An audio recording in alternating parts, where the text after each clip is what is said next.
जय महादेव। साप्ताहिक पंचांग 8 जुलाई मंगलवार से 14 जुलाई सोमवार तक का विस्तृत विवरण। यह पंचांग खगोलीय गणनाओं पर आधारित सामान्य जानकारी प्रस्तुत करता है। स्थानीय सूर्योदय, सूर्यास्त और चंद्रोदय चंद्रास्त के समय में कुछ मिनटों का अंतर हो सकता है, इसलिए अपने क्षेत्र के प्रचलित पंचांग का अवलोकन करना भी उचित रहेगा। पंचांग के 5 मुख्य अंग हैं: तिथि, नक्षत्र, योग, करण और वार दिन। इनके अतिरिक्त इसमें शुभ अशुभ समय, पर्व त्योहार और विशेष योगों की जानकारी भी दी जाती है। पंचांग के मुख्य घटक: तिथि चंद्रमा की कलाओं के आधार पर निर्धारित होने वाली चंद्र दिवस। प्रत्येक माह में 30 तिथियां होती हैं, जो शुक्ल पक्ष और कृष्ण पक्ष में बटी होती हैं। नक्षत्र आकाश में स्थित तारा समूहों को नक्षत्र कहा जाता है। ज्योतिष में कुल 27 नक्षत्र माने गए हैं, जिनमें चंद्रमा का गोचर होता है। योग सूर्य और चंद्रमा की विशेष स्थिति से बनने वाले 27 योग होते हैं। प्रत्येक योग का अपना विशिष्ट प्रभाव होता है। करण तिथि का आधा भाग करण कहलाता है। कुल 11 करण होते हैं, जिनमें से 7 चर और 4 स्थिर होते हैं। वार दिन सप्ताह के 7 दिन सोमवार से रविवार। सूर्य उदय और सूर्यास्त सूर्य के उदय होने और अस्त होने का समय, जो दिन और रात की अवधि निर्धारित करता है। चंद्र उदय और चंद्रास्त चंद्रमा के उदय होने और अस्त होने का समय, जो विशेषकर व्रतों और पर्वों के लिए महत्वपूर्ण होता है। शुभ और अशुभ समय। राहु काल यह एक अशुभ समय माना जाता है, जिसमें शुभ कार्य वर्जित होते हैं। यमगंड यह भी अशुभ समय है, जिसमें यात्रा या नए कार्य आरंभ नहीं करने चाहिए। गुलिक काल यह मध्यम समय होता है, जिसमें कुछ कार्य किए जा सकते हैं, परंतु बहुत महत्वपूर्ण कार्य वर्जित होते हैं। अभिजीत मुहूर्त यह दिन का सबसे शुभ मुहूर्त माना जाता है, जिसमें लगभग सभी शुभ कार्य किए जा सकते हैं। मंगलवार 8 जुलाई 2025। तिथि त्रयोदशी अगले दिन सुबह 6:30 बजे तक रहेगी। उसके बाद चतुर्दशी का आरंभ होगा। नक्षत्र पूर्वाषाढ़ा नक्षत्र दोपहर 1:45 बजे तक रहेगा, फिर उत्तराषाढ़ा नक्षत्र का प्रवेश होगा। योग सौभाग्य योग सुबह 8:15 बजे तक रहेगा, उसके बाद शोभन योग का प्रभाव रहेगा। करण तैतिल करण सुबह 6:30 बजे तक रहेगा, तत्पश्चात गर करण का आगमन होगा। सूर्य उदय सुबह 5:54 बजे, सूर्यास्त शाम 7:18 बजे, चंद्र उदय सायं 5:20 बजे, चंद्रास्त अगले दिन प्रातः 4:30 बजे। शुभ अशुभ समय। राहु काल दोपहर 3 बजे से 4:30 बजे तक। यमगंड सुबह 9 बजे से 10:30 बजे तक। गुलिक काल दोपहर 12 बजे से 1:30 बजे तक। अभिजीत मुहूर्त सुबह 11:58 बजे से दोपहर 12:51 बजे तक। विशेष जया पार्वती व्रत का आरंभ। यह व्रत संतान प्राप्ति और सुखी वैवाहिक जीवन के लिए किया जाता है। बुधवार 9 जुलाई 2025। तिथि चतुर्दशी अगले दिन सुबह 4:20 बजे तक रहेगी, उसके बाद पूर्णिमा का आरंभ होगा। नक्षत्र उत्तराषाढ़ा नक्षत्र सुबह 11:30 बजे तक रहेगा, फिर श्रवण नक्षत्र का प्रवेश होगा। योग शोभन योग सुबह 6:10 बजे तक रहेगा, उसके बाद अतिगंड योग का प्रभाव रहेगा। करण गर करण सुबह 4:20 बजे तक रहेगा, तत्पश्चात वणिज करण का आगमन होगा। सूर्य उदय सुबह 5:54 बजे, सूर्यास्त शाम 7:18 बजे, चंद्र उदय सायं 6:30 बजे, चंद्रास्त अगले दिन प्रातः 5:30 बजे। शुभ अशुभ समय। राहु काल दोपहर 12 बजे से 1:30 बजे तक। यमगंड सुबह 7:30 बजे से 9 बजे तक। गुलिक काल सुबह 10:30 बजे से 12 बजे तक। अभिजीत मुहूर्त सुबह 11:58 बजे से दोपहर 12:51 बजे तक। विशेष कोकिला व्रत और गुरु पूर्णिमा। गुरु पूर्णिमा का दिन गुरुजनों के सम्मान और पूजन के लिए समर्पित है। गुरुवार 10 जुलाई 2025। तिथि पूर्णिमा दोपहर 2 बजे तक रहेगी, उसके बाद प्रतिपदा का आरंभ होगा। नक्षत्र श्रवण नक्षत्र सुबह 9 बजे तक रहेगा, फिर धनिष्ठा नक्षत्र का प्रवेश होगा। योग अतिगंड योग सुबह 4 बजे तक रहेगा, उसके बाद सुकर्मा योग का प्रभाव रहेगा। करण वणिज करण दोपहर 2 बजे तक रहेगा, तत्पश्चात विष्टि भद्रा करण का आगमन होगा। भद्रा काल में शुभ कार्य वर्जित होते हैं। सूर्योदय सुबह 5:55 बजे, सूर्यास्त शाम 7:17 बजे, चंद्र उदय सायं 7:40 बजे, चंद्रास्त अगले दिन प्रातः 6:30 बजे। शुभ अशुभ समय। राहु काल दोपहर 1:30 बजे से 3 बजे तक। यमगंड सुबह 6 बजे से 7:30 बजे तक। गुलिक काल सुबह 9 बजे से 10:30 बजे तक। अभिजीत मुहूर्त सुबह 11:58 बजे से दोपहर 12:51 बजे तक। विशेष कुछ क्षेत्रों में सावन माह का आरंभ। यह भगवान शिव की पूजा के लिए अत्यंत पवित्र माह है। शुक्रवार 11 जुलाई 2025। तिथि प्रतिपदा दोपहर 11:30 बजे तक रहेगी, उसके बाद द्वितीया का आरंभ होगा। नक्षत्र धनिष्ठा नक्षत्र सुबह 6:30 बजे तक रहेगा, फिर शतभिषा नक्षत्र का प्रवेश होगा। योग सुकर्मा योग सुबह 1:45 बजे तक रहेगा, उसके बाद धृति योग का प्रभाव रहेगा। करण विष्टि भद्रा करण सुबह 11:30 बजे तक रहेगा, तत्पश्चात भव करण का आगमन होगा। सुबह 5:55 बजे। सूर्यास्त शाम 7:17 बजे। चंद्र उदय सायं 8:50 बजे। चंद्रास्त अगले दिन प्रातः 7:30 बजे। शुभ अशुभ समय राहु काल सुबह 10:30 बजे से 12 बजे तक। यमगंड दोपहर 3 बजे से 4:30 बजे तक। गुलिक काल सुबह 7:30 बजे से 9 बजे तक। अभिजीत मुहूर्त सुबह 11:58 बजे से दोपहर 12:51 बजे तक। विशेष इस दिन कोई विशेष व्रत या पर्व नहीं है। शनिवार 12 जुलाई 2025। तिथि द्वितीया सुबह 8:45 बजे तक रहेगी, उसके बाद तृतीया का आरंभ होगा। नक्षत्र शतभिषा नक्षत्र सुबह 4 बजे तक रहेगा, फिर पूर्वा भाद्रपद नक्षत्र का प्रवेश होगा। योग धृति योग रात 11:30 बजे तक रहेगा, उसके बाद शूल योग का प्रभाव रहेगा। करण भवकरण सुबह 8:45 बजे तक रहेगा, तत्पश्चात बालव करण का आगमन होगा। सूर्योदय सुबह 5:56 बजे। सूर्यास्त शाम 7:16 बजे। चंद्र उदय सायं 10 बजे। चंद्रास्त अगले दिन प्रातः 8:30 बजे। शुभ अशुभ समय राहु काल सुबह 9 बजे से 10:30 बजे तक। यमगंड दोपहर 1:30 बजे से 3 बजे तक। गुलिक काल सुबह 6 बजे से 7:30 बजे तक। अभिजीत मुहूर्त सुबह 11:58 बजे से दोपहर 12 बजे से दोपहर 12 बजे तक। विशेष संकष्टी चतुर्थी इस दिन भगवान गणेश की पूजा की जाती है और चंद्र दर्शन के बाद व्रत का पारण होता है। रविवार 13 जुलाई 2025। तिथि तृतीया सुबह 6:15 बजे तक रहेगी, उसके बाद चतुर्थी का आरंभ होगा। नक्षत्र पूर्वा भाद्रपद नक्षत्र रात 1:30 बजे तक रहेगा, फिर उत्तरा भाद्रपद नक्षत्र का प्रवेश होगा। योग शूल योग रात 9 बजे तक रहेगा, उसके बाद गंड योग का प्रभाव रहेगा। करण बालव करण सुबह 6:15 बजे तक रहेगा, तत्पश्चात कौलव करण का आगमन होगा। सूर्य उदय सुबह 5:56 बजे। सूर्यास्त शाम 7:16 बजे। चंद्र उदय रात 11 बजे। चंद्रास्त अगले दिन प्रातः 9:30 बजे। शुभ अशुभ समय राहु काल शाम 4:30 बजे से 6 बजे तक। यमगंड दोपहर 12 बजे से 1:30 बजे तक। गुलिक काल दोपहर 3 बजे से 4:30 बजे तक। अभिजीत मुहूर्त सुबह 11:58 बजे से दोपहर 12:51 बजे तक। विशेष इस दिन कोई विशेष व्रत या पर्व नहीं है।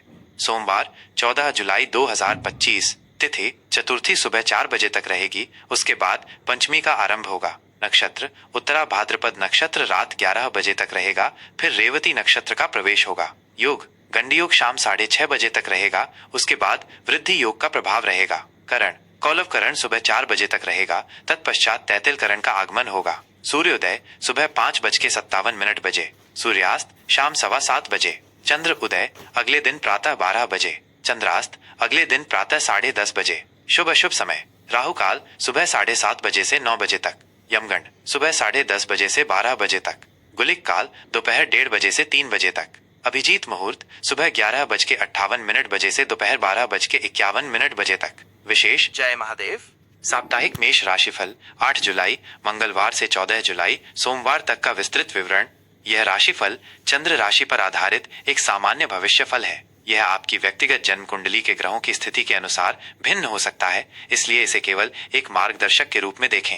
आपके कर्म और विवेक ही आपके भाग्य के असली निर्माता है। सामान्य स्थिति यह सप्ताह मेष राशि के जातकों के लिए अत्यधिक ऊर्जा, नए अवसरों और महत्वपूर्ण आंतरिक चुनौतियों का एक जटिल और गतिशील मिश्रण लेकर आ रहा है। सप्ताह की शुरुआत विशेषकर मंगलवार और बुधवार आपको अभूतपूर्व उत्साह और दृढ़ संकल्प से भर देगी। आप स्वयं को ऐसे कार्यों को हाथ में लेने के लिए प्रेरित महसूस करेंगे जिन्हें आप लंबे समय से टाल रहे थे, और आपकी ये प्रबल ऊर्जा आपको उनमें अभूतपूर्व सफलता और संतोष भी दिलाएगी। यह समय आपके रचनात्मक विचारों को मूर्त रूप देने और नई परियोजनाओं को आरंभ करने के लिए अत्यंत शुभ है। हालांकि सप्ताह का मध्य भाग विशेषकर बुधवार की शाम से शुक्रवार की सुबह तक कुछ अप्रत्याशित स्थितियों, भावनात्मक उथल पुथल या आंतरिक द्वंद्वों को सामने ला सकता है। इस दौरान आपको अपनी भावनाओं पर अत्यधिक संयम रखने, आवेगपूर्ण प्रतिक्रियाओं से बचने और हर परिस्थिति में धैर्य बनाए रखने की आवश्यकता होगी। छोटी मोटी बातों पर अधिक प्रतिक्रिया देने या अनावश्यक तनाव लेने से बचें। शनिवार से सप्ताह का अंत आपके लिए पुनः सकारात्मक ऊर्जा, स्पष्टता और नई आशाएं लेकर आएगा। आप अपनी अदम्य इच्छा शक्ति, बुद्धिमत्ता और रणनीतिक सोच से किसी भी शेष बाधा को पार करने में सक्षम होंगे और भविष्य के लिए अधिक स्पष्ट एवं व्यावहारिक योजनाएं बना पाएंगे। यह अवधि आपको आत्मनिरीक्षण, व्यक्तिगत विकास और अपने लक्ष्यों के प्रति प्रतिबद्धता को मजबूत करने के लिए भी प्रेरित करेगी। कार्यक्षेत्र और व्यवसाय कार्यक्षेत्र में यह सप्ताह आपकी प्रतिभा, नेतृत्व क्षमता और नवीन विचारों को प्रदर्शित करने का एक स्वर्णिम अवसर प्रदान करेगा। मंगलवार और बुधवार आपके लिए विशेष रूप से अनुकूल रहेंगे, जब आपके निर्णय, कार्यशैली और पहल की उच्च अधिकारियों और सहकर्मियों द्वारा हृदय से सराहना की जाएगी। आपको नई और अत्यंत महत्वपूर्ण परियोजनाएं सौंपी जा सकती हैं, जिनमें आप अपनी पूरी ऊर्जा, समर्पण और रचनात्मकता के साथ काम करेंगे। आपकी कड़ी मेहनत और लगन से आप अपनी टीम में एक महत्वपूर्ण स्थान बना पाएंगे। हालांकि गुरुवार और शुक्रवार को सहकर्मियों के साथ संवाद में कुछ चुनौतियां आ सकती हैं। विचारों में भिन्नता या छोटे मोटे मतभेद उभर सकते हैं। ऐसे में आपको अपनी बात विनम्रता पूर्वक परंतु दृढ़ता और स्पष्टता के साथ रखनी होगी। अनावश्यक वाद विवाद या बहस से पूरी तरह से दूर रहें, क्योंकि ये आपकी पेशेवर छवि को नुकसान पहुंचा सकता है। शांत रहें और अपने काम की गुणवत्ता तथा समयबद्धता पर ध्यान केंद्रित करें। व्यावसायिक क्षेत्र से जुड़े लोगों के लिए यह समय नए व्यावसायिक संबंधों को स्थापित करने, मौजूदा संबंधों को मजबूत करने और व्यापार विस्तार की योजनाओं पर विचार करने के लिए बेहतरीन है। आपको कुछ नए और बेहद लाभदायक अनुबंध प्राप्त हो सकते हैं, जो आपके व्यापार को नई ऊंचाइयों पर ले जाएंगे। लेकिन किसी भी बड़े व्यावसायिक विस्तार या निवेश का निर्णय लेने से पहले गहन बाजार अनुसंधान करें। सभी संभावित जोखिमों का मूल्यांकन करें और किसी योग्य वित्तीय सलाहकार या अनुभवी विशेषज्ञ से परामर्श अवश्य लें। जल्दबाजी में लिया गया कोई भी निर्णय दीर्घकालिक रूप से हानिकारक सिद्ध हो सकता है। शनिवार और रविवार को व्यावसायिक यात्राओं की संभावना है, जो लाभदायक रहेंगी। आर्थिक स्थिति। आर्थिक मोर्चे पर यह सप्ताह आपको स्थिरता बनाए रखने और विवेकपूर्ण वित्तीय प्रबंधन करने की मांग करेगा। सप्ताह के शुरुआती दिनों में कुछ अचानक और अप्रत्याशित खर्चे सामने आ सकते हैं, जो आपके निर्धारित बजट को थोड़ा प्रभावित कर सकते हैं। इन खर्चों के लिए आपको पहले से ही मानसिक और वित्तीय रूप से तैयार रहना होगा। हालांकि आपकी नियमित आय के स्रोत सामान्य बने रहेंगे और आपको कोई बड़ी वित्तीय परेशानी नहीं होगी। इस सप्ताह की सबसे महत्वपूर्ण आर्थिक सलाह है कि आप अनावश्यक और विलासितापूर्ण खर्चों पर पूरी तरह से लगाम कसें और दीर्घकालिक बचत को अपनी सर्वोच्च प्राथमिकता बनाएं। यदि आपने किसी को धन उधार दिया है, तो इस सप्ताह उसके वापस मिलने की प्रबल संभावना बन रही है, जिससे आपकी तरलता में सुधार होगा और आप कुछ राहत महसूस करेंगे। शेयर बाजार में अत्यधिक सट्टा लगाने या त्वरित लाभ का वादा करने वाली जोखिम भरे निवेश योजनाओं से पूरी तरह से दूर रहें, क्योंकि इस समय बड़ा वित्तीय नुकसान होने की प्रबल आशंका है। इसके बजाय दीर्घकालिक और सुरक्षित निवेश विकल्पों जैसे सरकारी बॉन्ड, सावधि जमा या विश्वसनीय म्यूचुअल फंड पर विचार कर सकते हैं, लेकिन विशेषज्ञों की सलाह के बिना कोई भी बड़ा कदम न उठाएं। आपकी समझदारी, मितव्ययिता और भविष्य की योजनाएं ही आपको इस सप्ताह आर्थिक रूप से मजबूत और सुरक्षित बनाए रखेगी। प्रेम और संबंध।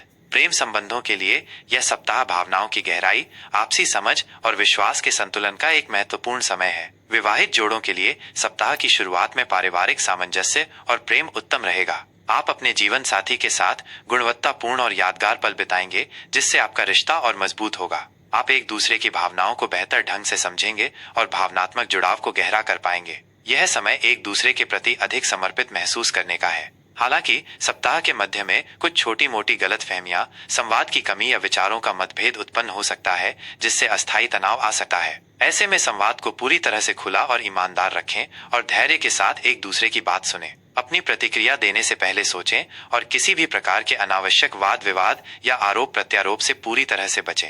अविवाहितों के लिए कोई नया रिश्ता शुरू करने से पहले पूरी तरह से विचार विमर्श करें और जल्दबाजी में कोई प्रतिबद्धता न दें। परिवार में बड़े बुजुर्गों का आशीर्वाद और मार्गदर्शन आपके लिए अत्यंत लाभकारी सिद्ध होगा, विशेषकर जब आप किसी भावनात्मक उलझन में हों। भाई बहनों के साथ आपके संबंध और अधिक मजबूत होंगे और आप उनसे महत्वपूर्ण भावनात्मक और नैतिक सहयोग प्राप्त करेंगे। सामाजिक मेलजोल से बचें और विवादों में न पड़ें। स्वास्थ्य के दृष्टिकोण से यह सप्ताह आपको अत्यधिक सावधानी, सजगता और आत्म देखभाल बरतने की सलाह देता है। मंगलवार और बुधवार को आप ऊर्जावान और स्फूर्तिवान महसूस करेंगे, जिससे आप शारीरिक गतिविधियों में सक्रिय रहेंगे। लेकिन उसके बाद विशेषकर गुरुवार और शुक्रवार को कुछ शारीरिक थकान, सुस्ती या मौसमी बीमारियों जैसे सर्दी, जुकाम, खांसी या हल्की पेट संबंधी समस्याएं आपको परेशान कर सकती हैं। अपनी रोग प्रतिरोधक क्षमता को बढ़ाने के लिए संतुलित और पौष्टिक आहार लें, जिसमें ताजे फल, हरी सब्जियां और पर्याप्त प्रोटीन शामिल हों। नियमित व्यायाम जैसे योग, प्राणायाम या पैदल चलना आपके शारीरिक और मानसिक स्वास्थ्य के लिए अमृत समान होगा। पर्याप्त और गुणवत्तापूर्ण नींद लेना भी अति आवश्यक है। मानसिक तनाव को कम करने के लिए ध्यान, गहरी श्वास के व्यायाम या प्रकृति के साथ शांत समय बिताना अत्यंत सहायक होगा। लंबी दूरी की यात्राओं के दौरान या वाहन चलाते समय अत्यधिक सतर्कता बरतें और यातायात नियमों का कड़ाई से पालन करें। किसी भी छोटी सी स्वास्थ्य समस्या को नजरअंदाज न करें और आवश्यकता पड़ने पर बिना देर किए किसी योग्य चिकित्सक से परामर्श लें। कुल मिलाकर अपनी सेहत को प्राथमिकता दें। शिक्षा। विद्यार्थियों के लिए यह सप्ताह गहन एकाग्रता, समर्पण और अतिरिक्त प्रयास की मांग करेगा। सप्ताह की शुरुआत में आपकी पढ़ाई में रुचि बढ़ेगी और आप नए विषयों को आसानी से समझ पाएंगे। आपकी सीखने की क्षमता में वृद्धि होगी और आप जटिल अवधारणाओं को भी सरलता से ग्रहण कर पाएंगे। हालांकि बुधवार और गुरुवार को कुछ भटकाव, आलस्य या ध्यान केंद्रित करने में कठिनाई आपको घेर सकती है, जिससे आपकी पढ़ाई पर नकारात्मक प्रभाव पड़ सकता है। ऐसे में आपको अपने लक्ष्यों पर दृढ़ता से ध्यान केंद्रित करने, एक नियमित अध्ययन दिनचर्या का पालन करने और अतिरिक्त मेहनत करने की आवश्यकता होगी। प्रतियोगी परीक्षाओं की तैयारी कर रहे छात्रों को अध्ययन में अधिक समय देना होगा। पिछले वर्षों के प्रश्न पत्रों का नियमित अभ्यास करना चाहिए और अपनी कमजोरियों पर काम करना चाहिए। शिक्षकों और अभिभावकों का पूर्ण समर्थन, मार्गदर्शन और प्रोत्साहन आपके लिए प्रेरणा का एक महत्वपूर्ण स्रोत बनेगा। उनकी सलाह और अनुभवों का लाभ उठाएं। ज्योतिषीय उपाय। प्रतिदिन सुबह स्नान के बाद सूर्य देव को तांबे के लोटे से जल अर्घ्य दें और ओम आदित्याय नमः मंत्र का 108 बार जाप करें। यह आपको ऊर्जा, आत्मविश्वास, नेतृत्व क्षमता और सकारात्मकता प्रदान करेगा। प्रत्येक मंगलवार को हनुमान मंदिर में जाकर हनुमान चालीसा का पाठ करें और भगवान हनुमान को गुड़ चना या बूंदी का प्रसाद चढ़ाएं। यह आपके साहस, बल, दृढ़ता में वृद्धि करेगा और सभी बाधाओं को दूर करने में सहायक होगा। प्रत्येक शनिवार को शनिदेव के मंदिर में सरसों के तेल का दीपक जलाएं और ओम शम शनैश्चराय नमः मंत्र का जाप करें। इससे शनि के नकारात्मक प्रभाव कम होंगे, जीवन में स्थिरता आएगी और भाग्य का साथ मिलेगा। गरीबों और जरूरतमंदों को अपनी क्षमतानुसार अन्न, वस्त्र या धन का दान करें। निस्वार्थ सेवा और दान पुण्य कर्म आपके जीवन में सकारात्मकता, समृद्धि और शांति लाएगा। अपने माता पिता और बड़े बुजुर्गों का सम्मान करें और प्रतिदिन उनका आशीर्वाद प्राप्त करें। प्रतिदिन सुबह उठकर अपनी हथेली देखें और कराग्रे वसते लक्ष्मीः कर मध्ये सरस्वती, करमूले तु गोविंदः प्रभाते कर दर्शनम मंत्र का उच्चारण करें। यह राशिफल आपके लिए एक पथ प्रदर्शक का कार्य करेगा। अपने कर्म पर विश्वास रखें और सकारात्मक दृष्टिकोण अपनाएं। याद रखें, आप अपनी लगन, मेहनत और सही दिशा में किए गए प्रयासों से किसी भी चुनौती को अवसर में बदल सकते हैं और अपने जीवन में सफलता प्राप्त कर सकते हैं। इस महत्वपूर्ण जानकारी को अपने दोस्तों और परिवार के साथ साझा करें ताकि वे भी इसका लाभ उठा सकें। ऐसी ही और ज्ञानवर्धक और उपयोगी जानकारियों के लिए हमारे चैनल को सब्सक्राइब करना न भूलें। आपके समर्थन के लिए धन्यवाद।